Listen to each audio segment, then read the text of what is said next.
made it through. It was a long time coming. Bring on the off season.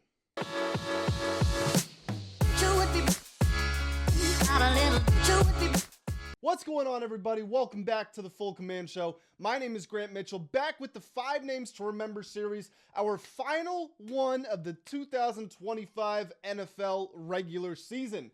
For those of you who are new to the channel, or in case you forgot, the 5 Names to Remember is my official game reaction series where I react to every single Commanders game. So in this video, obviously, we're going to be talking about the Commanders going up to Lincoln Financial, beating the Eagles 24-17 on the road, securing themselves the 7th pick in the draft. How do I feel about the win? Where do I weigh in on the tanking conversations? Which players stuck out? What are my thoughts on coaching developments?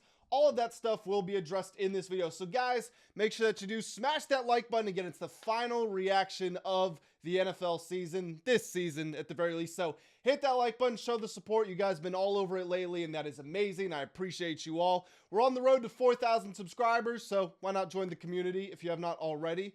And without further ado, let's go ahead and let's get this thing started. Oh, one more thing I should say, as a matter of fact. Since it is the final game, whatever's on your mind, literally anything at all, comment section, make sure you throw it down there. Might do a video reacting to comments. It's a long off season, got a lot of videos to make, a lot of content to make, so got to pull from different places. So if you have anything on your mind, make sure you throw it down there. Okay, so let's start off real quick by talking about some big numbers from this game, and then I'll talk about what actually happened. Huge congratulations to Bobby Wagner. 2,000 career tackles. One of only 3 players to do that: Ray Lewis, London Fletcher, and Bobby Wagner. He got it close. He needed 5. He got 5, but he is a member of the very exclusive 2,000 club. So congratulations to Bobby Wagner. Super dope that they had London Fletcher come down and give him the game ball. Von Miller got the 138.5 sack of his career, however I'm supposed to say that. He got sack number 138.5, which ties him for 9th all-time with DeMarcus Ware, of course, a former teammate of his, if my memory is not failing me. So congratulations to Von Miller as well. And then this was a fun one. This is from Jackson in the Full Command Discord. Link to join the Full Command Discord at the top of the description, as always. Jackson pointed out, Josh Johnson in this game had 131 passing yards, and the Eagles had 123 penalty yards, which is something we will certainly talk about, but almost an equivalent number of passing yards for a quarterback and penalty yards for the Eagles defense. So that's a big one we'll touch on. And then the final big number before we get into the game reaction, 6. The number is 6. Why 6? Quan Martin got 6 snaps in this game. The first snap of the game for him was on the touchdown to Calcaterra. He got 1 in the 3rd quarter, and then his next 4 were on the Eagles' final possession. We were in dime package. They went 4 and out, if I'm not mistaken. Quan was on the field for 4 straight plays, 1st, 2nd, 3rd, 4th down. I can't remember if they got a 1st down before that, but that's how the game finished. So 6 snaps for Quan Martin. He's not only benched, he has been cast off the island effectively. But let's talk about the game. So it opened up with a 17-play, 79-yard drive that ended in Jake Moody missing a 24-yard field goal. And I thought, oh my gosh, Jake Moody got the call. We are tanking. The Commanders are tanking. And why don't I pause this video here before I go anywhere else? I was going to save this for the end, but let's start with the tanking conversations. There is a difference between actively rooting for your team to lose and recognizing a loss is in your best interest. This is something that I've said before, but there are a lot of fans out there who act like it's the most immoral thing in the world. It's incomprehensible that some people would want the team to lose. And let me just stick up for those people and say, your $200 for going to the game, buying a ticket and going to the game, is not more important than every single person in this fan base getting to watch the team succeed more because they got a better draft pick. Now, this is not me saying everybody should go out there with the mindset we gotta lose today, but for the fans to turn on other fans and say, no, you never want that to happen. What if that's just not true? We got Chase Young with the 2nd pick in the draft. If we had the 1st pick, we would have gotten Joe Burrow. Would it have been wrong of the fans to say, oh, I want to lose this game so I can have Joe Burrow, knowing what unfolded with Chase Young. If you still say yes, then okay, at least you're consistent, but I disagree with you. I don't think a fan is wrong for recognizing the reality of the situation. If we had lost this game, we would have picked 5th in the draft. Instead, we're picking 7th. That's not that big of a difference. But according to the points chart, the difference in value between those two picks is about a 3rd round pick. And if you have a good GM who drafts well, a 3rd round pick is very valuable. So yes, it is fine to say, I'm never going to root for my team to lose, but it's also fine for other Commanders fans to say, hey, that was a valuable result that we could have had, and it didn't end up going the way that those people wanted it to, okay? Let's put this to bed now. Tired of the conversations about it. So let me get back into this. Thought Jake Moody was tanking. How do you miss from 24 yards? When the kicker missed, I think it was from 29 in the Big Ten championship game. It's like, oh man, that's typical college kids. College kids can't do 2 things. They can't shoot free throws and they can't kick. And then I saw Jake Moody do that. I was like, wow, that was like an old school extra point that he just missed. Devontae Smith comes out, gets his 1,000-yard season, and he checks out of the game. Until then, it was comical. He completely twisted Mike Sainristil into a pretzel. We were not even trying to cover him. We were giving him so much cushion. And then somehow he still gets in between 2 players, comes up with a spectacular catch. That gets him over 1,000 yards, and he jogs off the field. Now, let me say this. I have no clue why the Eagles did not play their starters. It's not like there was nothing at stake for them. Yes, they had the division locked up, but if they won and the Bears lost, they would have gone to the 2 seed. Well, here's the thing. The Bears lost. So an Eagles win would have given them the 2nd seed, so they would have home field against every team they faced in the run to the Super Bowl except for the Seahawks. So if the matchup comes down the road, which is not too hard to believe, where they play the Bears in the 2nd round, they're going to be on the road in Chicago. They could have had it at home, so I don't understand the decision-making at all.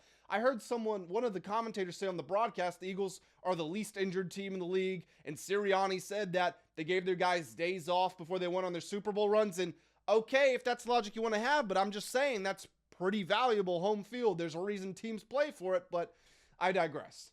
On the Eagles' first touchdown, the Commanders had a ton of problems defending the Eagles when they went empty when they played a couple of weeks ago. The Eagles had done their homework, clearly seeing that the Commanders were playing a lot of zone, knowing that our communication is bad, our players are slow. If you get enough eligibles flooding the zones, they're going to start to fray. Holes are going to open up. Well, lo and behold, the Eagles' first touchdown, they go empty.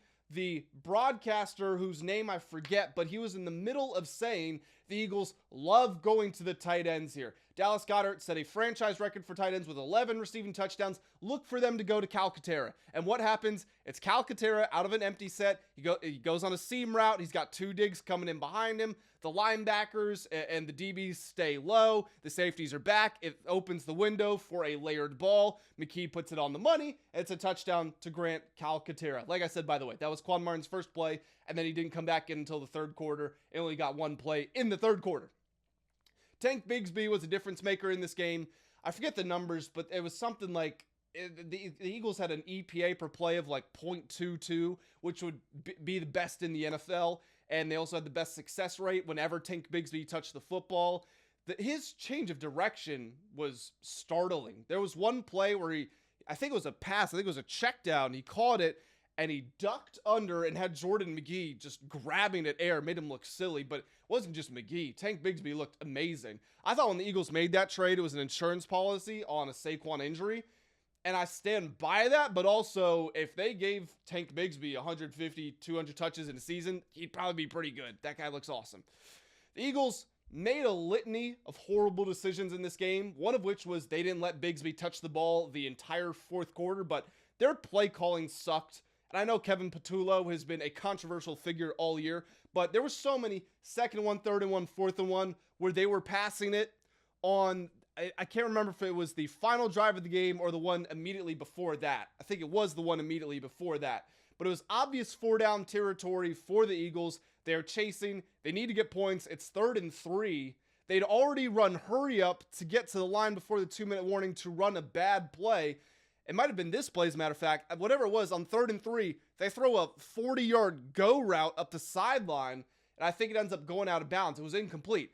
and it's like, just run the ball. It's 4-down territory. You're probably going to get to 4th and 1 if you're not going to convert a first down, but it actively looked like the Eagles were trying to lose this game.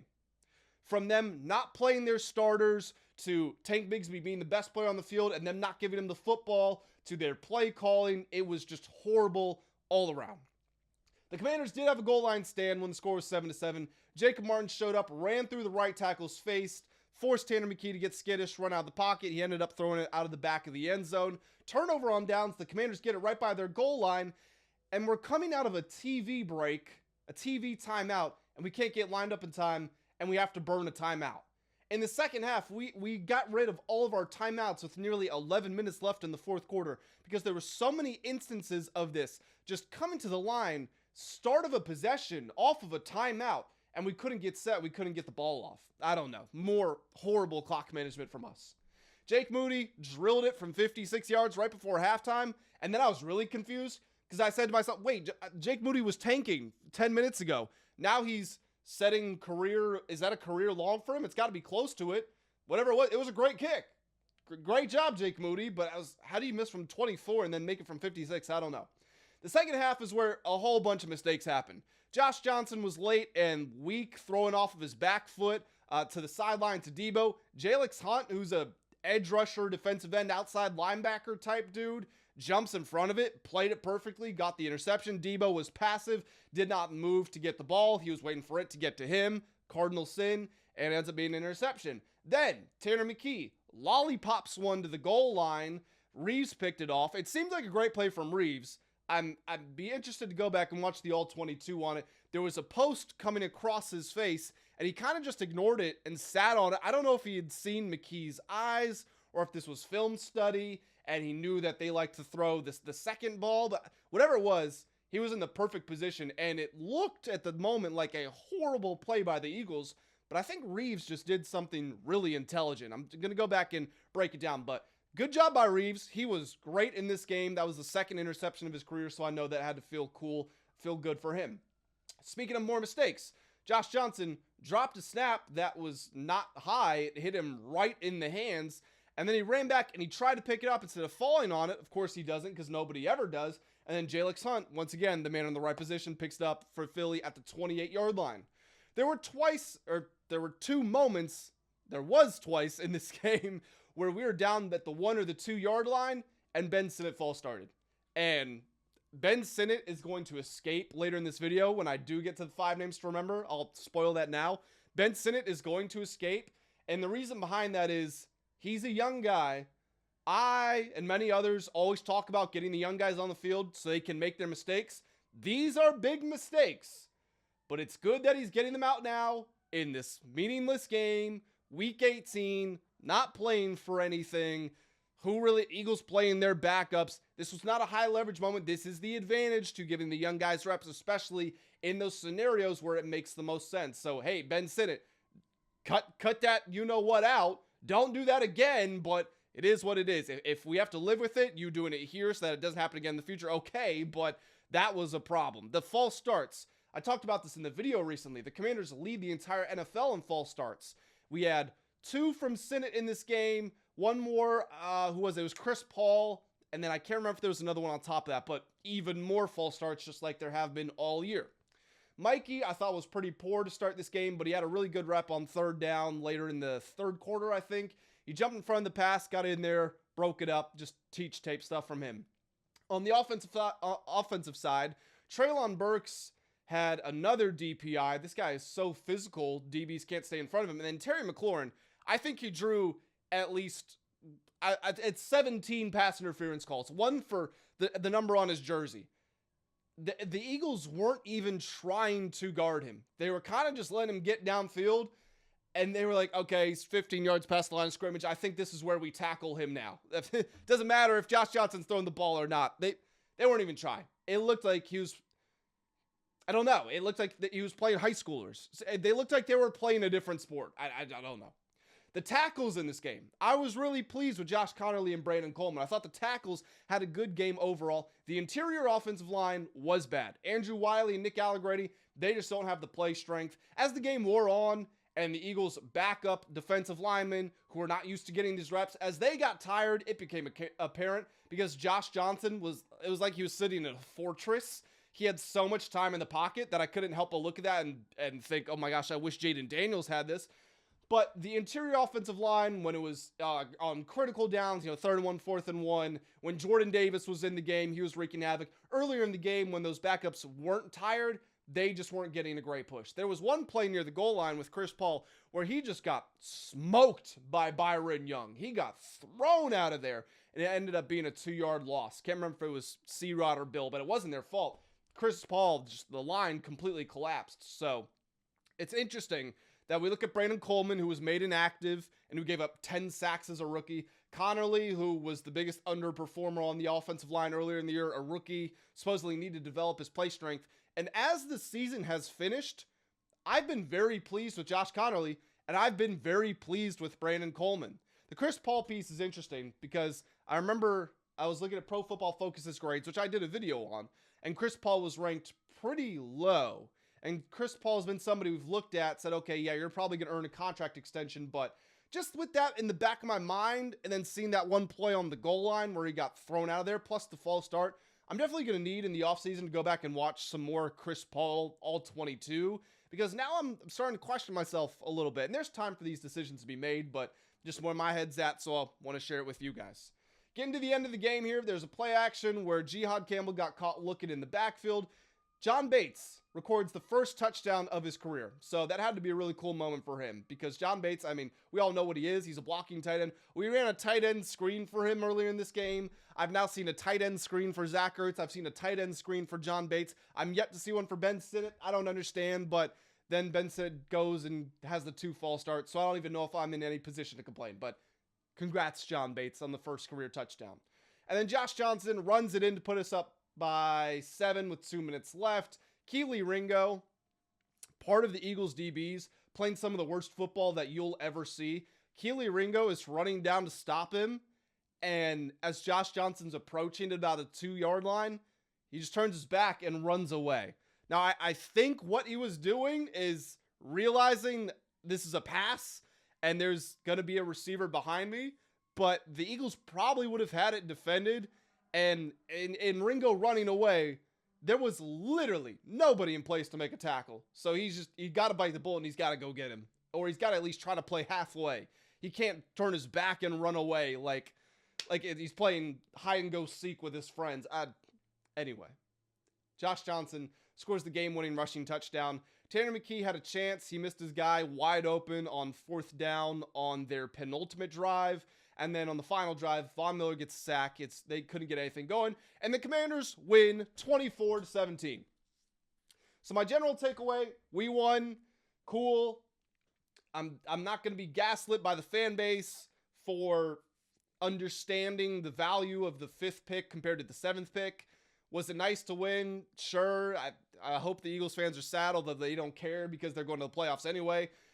This was just a meaningless game. Again, and I've said that before. And I've seen some people say no game is meaningless, especially being a division rival. I just disagree with you. I just do. We didn't learn anything about the team. This was not a culture win. I could already hear Dan Quinn in my head saying, man, I love the way we finished the season on the road being a division rival. I think we were finally starting to get there. We were right on the edge of something. This was a win for the guys who stuck in it all the way through the season. Those are the ones that we do it for. Come on.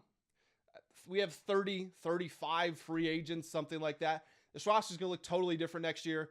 Going from 12-5 to 5-12, there is no culture win in week 18. And the value of having that 3rd round pick, again, differentiating the 5th and the 7th pick, that is valuable again. So I'm just going to move on from this because I'm talking in circles.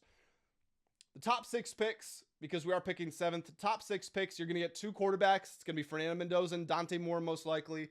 Ty Simpson might have had a chance to play his way in there, but he didn't. We saw what happened to Alabama.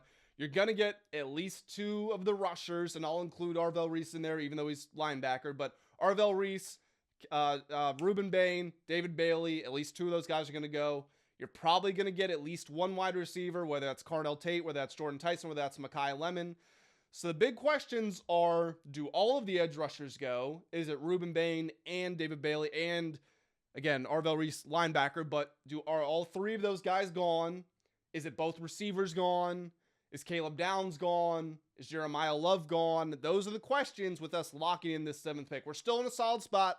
I want to say that there's a lot of talent, and we'll see what happens at the combine, but it could have been better in terms of both picking and being able to trade back. But anyway, with the game reaction stuff out of the way, let me transition and let's talk about the 5 names to remember. So here we are on the new screen, ready to discuss the 5 names to remember. In case you guys forgot or you're new around here, the 5 names to remember are the 5 individuals, players, coaches, GMs, anybody, referees, fans, officials that stuck out for various reasons. We have 4 colors we use to grade these players. Red for you lost us the game, that was horrible, I'm over it. Yellow for that was shaky, I'm a little iffy on that. Green for good job, and dark green for a game ball. Now, we have not had many game balls to give out. I am going to give one out today. I do have one game ball that I want to give out, but that's not how we're going to start the video. We're going to start with a red. Yes, a red. For any guesses, this might catch some people off guard. We're going to start with a red for Jer'Zhan Newton. Mr. Johnny Newton. Look me in my eyes right now. Look me in my eyes right now and let's be serious. Johnny Newton had 3 sacks in his last game. He goes to the press conference and he says, "Whenever I catch fire, it's hard to cool me off." He had 4 sacks in 31 games before that. He then had the 3 sacks, most in a game by a Commander since 2015. I'm not rewriting history. He did that. That was awesome. For him to say, "Whenever I catch fire, it's hard to cool me off." For him to then go out in this game, he played 38 snaps, the second most in any game this season. The only game with more snaps was last week. He did not record a single stat. No tackles, no forced fumbles, no fumble recoveries, no tackles for loss, no sacks, nothing. Go look at the box score. You will not see the name Jer'Zhan Newton. I wouldn't have this reaction had he not said that. I promise you I wouldn't. I don't think I would have said his name. In a season that has been so disappointing, we all know that. And I'm not blaming him for that. I am blaming him for front running, for victory lapping. It's, come on. That's what it comes down to. Come on. Just be serious. It was a great game, Johnny. I love your potential. I want you to be great for us. Let's just see that more often. Let's get a sack in 5 straight games, or let's get 9 sacks in a season. Let's just build on that. Let's not have one game after we have spent your whole NFL career saying, "I hope he can get better," because he's not really fulfilling that potential that he was supposed to have had. So that's where I'm at with Johnny Newton. I still think this kid can be great. This grown man. I still think this grown man can be great. I really do.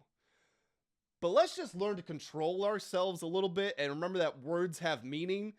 And when you say things, you raise the bar. You set expectations. If the expectation is Johnny's hot, he's going to stay that way, then when you play the backups, the second and third string, I expect you to perform. So for you to be on the field for the second most snaps in a game this season and do nothing at all, I'm going to call it out. It's a green for Terry McLaurin.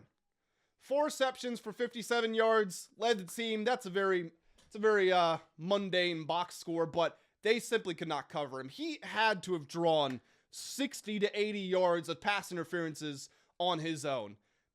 Jacorian Bennett, Mick something, whoever it was, Keely Ringo, whoever else was back there, nobody had any answers for him.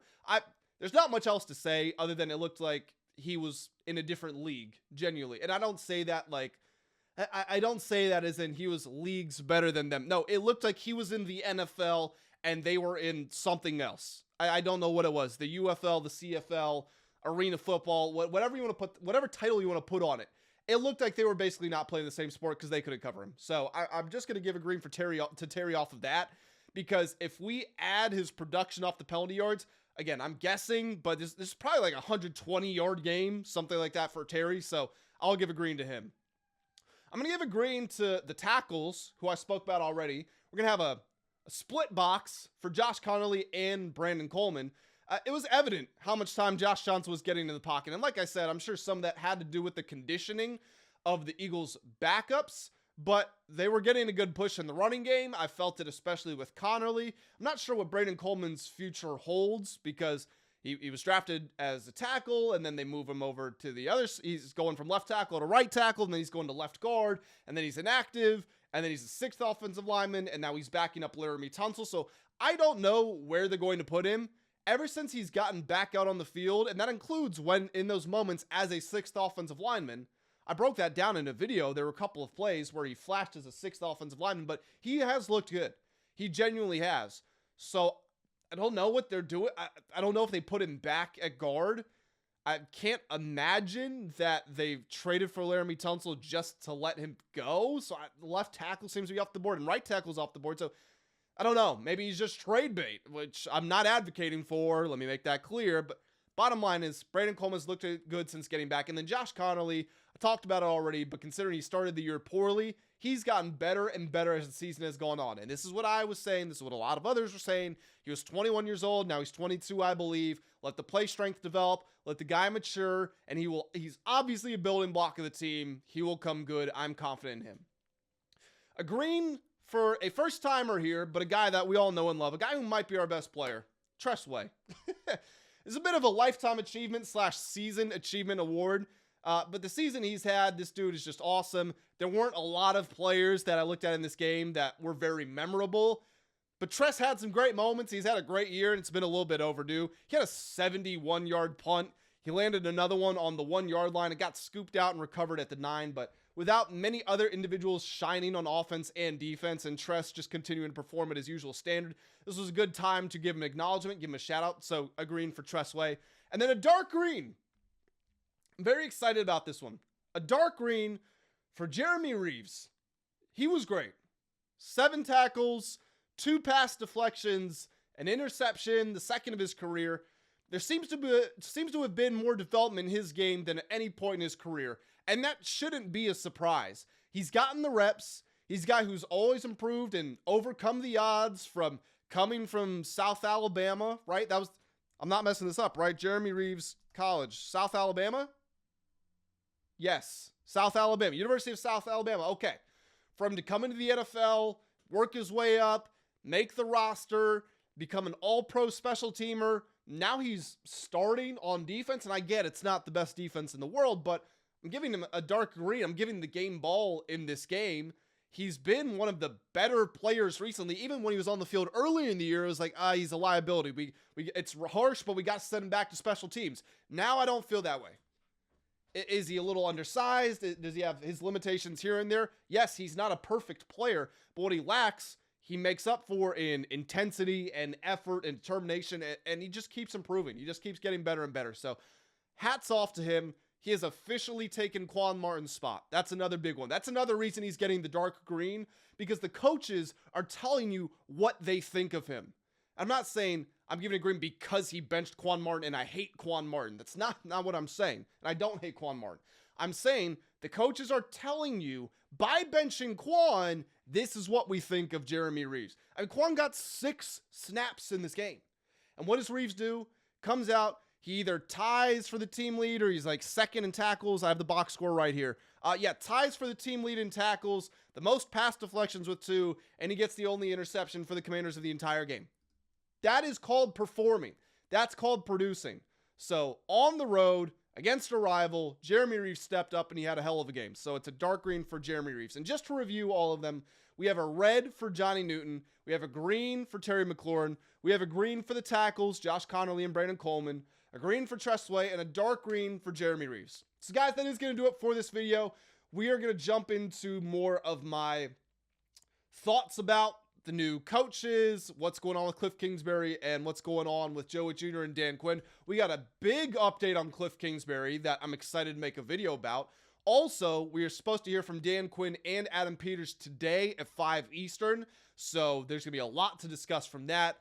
We've got the offseason, we've got free agency, we've got mock drafts, we've got draft talk, which players should be signed and re-signed, who should be let go. There's so much coming to the channel, so the season is over, but content is only just starting here on the channel, so make sure that you are subscribed if you want to be tuned in for all that stuff. Guys, I do appreciate you all joining me. Make sure you hit the like and the hype button if you haven't already. Leave your thoughts about everything. Doesn't matter what it is, everything below. I'll be reading and responding to as many as I possibly can. But I'm head out of here. I appreciate you all joining me, and I will catch you in the next one.